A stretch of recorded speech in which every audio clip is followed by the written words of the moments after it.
My name's David McMellon. I've been with InfraBuild for 15 years. I'm the Queensland Health, Safety and Environment Lead. Our biggest risks in the yard would be mobile plant. We've got quite a few pieces of equipment, so line of fire is sort of the biggest control we have, radio communication around that. Outside of that, PPE is sort of a fairly big control for the amount of manual handling we do on site, but picking scrap off the belts and holding tools and stuff like that. We've got a lot of training that goes into site. It starts from your induction when you get here on your first day, and then it's a rolling schedule. Safety connects behavioural-based training, so it gives everyone the opportunity to think of something that they want to go home safe to at the end of the day. It might be your wife and kids, or you want to go and play sports on the weekend.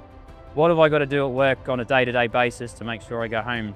So how do we show that safety is important at Hemmant? We lead from the top. The manager's on site here. We like to spend a lot of time out in the yard, helping the guys out. It's a very family orientated in that respect.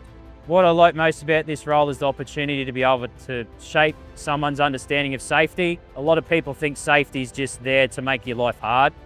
At the end of the day, my role helps you go home, so I'm very proud of that.